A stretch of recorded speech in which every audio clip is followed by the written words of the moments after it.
Paano ilagay yung mga luggage tag na galing sa mga self-check-in machines sa mga airport? Dito sa atin, sa Philippines, may mga self-check-in machines na. Pero sa ibang bansa, marami ng bansa ang may mga self-check-in machines.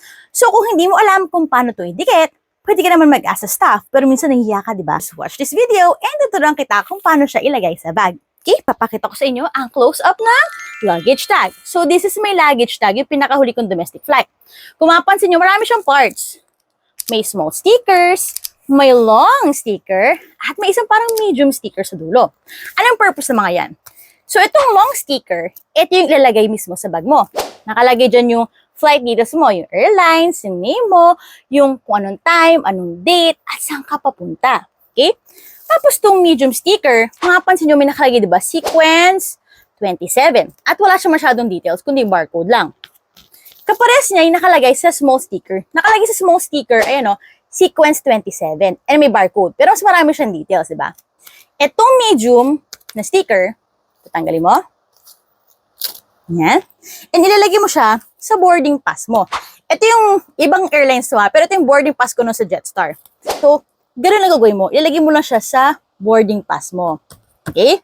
Para lang meron kang proof. Kunyari, hindi mo makita yung bag mo. Sabi mo doon, meron po akong check-in baggage, pero hindi ko po makita. Ito po yung proof ko, may sticker ako, sequence 27. So, pwede na lang i-track kung nasaan yung bag mo. Okay? Ito yung itsura na sa Jetstar.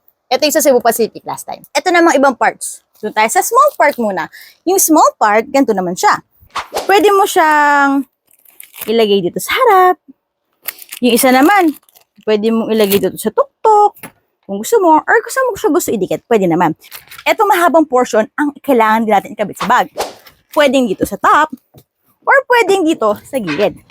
So, mapansin nyo na may nakalagay, di ba? Ito. Peel up to here to reveal adhesive. So, may ano dito dati sticker eh. Wala na kasi nagamit ko na.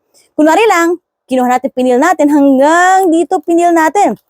Sticker kasi siya. So, ngayon, ikakabit natin tong yung paper and isi-seal natin doon sa sticker all the way hanggang sa kumabit siya. Ito na, gano'n na. Ayan, yan na siya. So, gano'n lang kadali. Gano'n lang kadali maglagay ng luggage tag. Okay? We hope this helps!